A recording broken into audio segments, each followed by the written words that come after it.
天呢，我们就来聊一聊关于改变这个话题。我不知道你是不是一个喜欢改变的人啊？就我个人而言，我呢，还是比较喜欢改变的。我不是一个一成不变、墨守成规的人。平常的时候呢，我也比较也喜欢去寻求刺激，去探索一些新鲜的事物。那从初中到现在呢，我觉得我最大的变化应该就是思想上的变化。我觉得以前在思考问题的时候呢，还是比较简单，然后也会幼稚一点。但是现在处理问题呢，可能更趋向于成熟。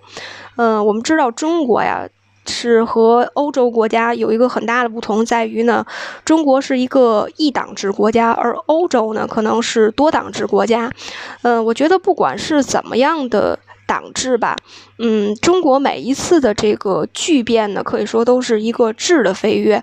举个例子来说，从我们最初的这个火车、动车到现在的高铁以及磁悬浮列车，每一个变化呢，我觉得都是给人类带来了这个巨大的方便。对于人们来说呢，其实是一个好事。毕竟这个改变才能创造机会嘛。对于这个唯一的不变就是变化这个问题呢，其实从哲学的角度来说，我个人还是比较同意的。因为哲学上有一句话说叫做两只脚不会踏入同一条河流。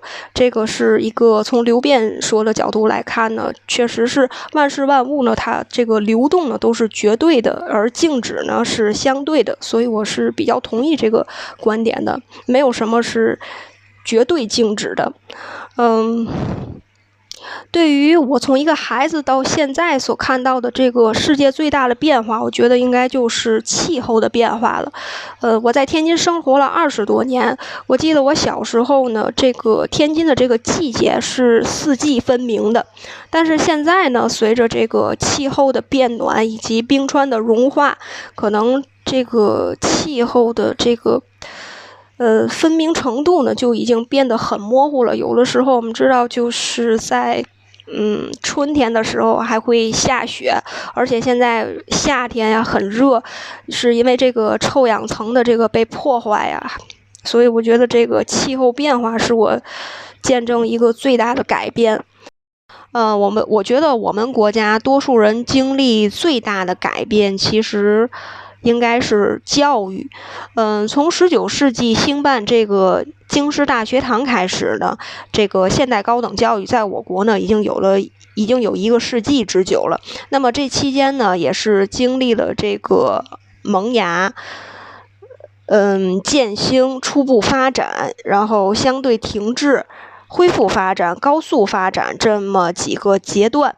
那么现代中国这个高等教育呢，虽然也是历经磨难和挫折，但是也是对中华民族的这个复兴和重生呢做出了巨大的贡献。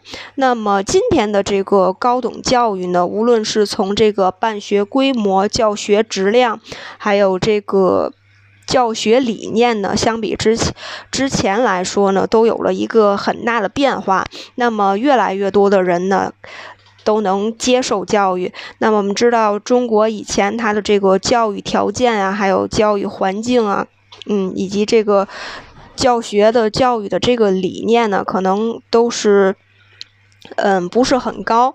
那么今天呢，大多数的人可以说都能有机会去接触教育、接受教育，所以我觉得这也是多数人经历的最大的一个改变。一个人的心理健康来说，改变是好还是不好这个问题呢，我觉得这个还是因人而异吧。对于年轻人来说，我觉得可能还是比较喜欢改变的。他可能对于这个一成不变的这个状况呢一直不变的话，他可能会有一种烦躁的情绪，或者说是如果他一直不变的话，对于他后续的发展可能也是有影响的。但是对于老年人来说呢，可能让他们去做出改变，他们这个就会不适应吧。像他们可能是已经习惯了这样的这个传统啊，然后也养成了这种习惯。如果让他们再去做出一些变化、一些改变，可能他们这个心理上就很难去接受。我觉得我生活当中最积极的改变，应该就是我对于健康观念的一个变化。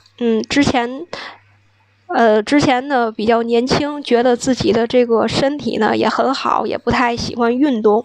但是随着这个年龄的增长呢，我觉得，健康呢还是非常重要的。俗话说这个身体是革命的本钱嘛。尤其是现在啊，这个病毒随着这个病毒的爆发，环境的改变，人的这个免疫力呢是越来越低下，所以我觉得健康呢还是非常重要的。我们还是应该在日常生活时候呢，多多的抽出一些时间去运动。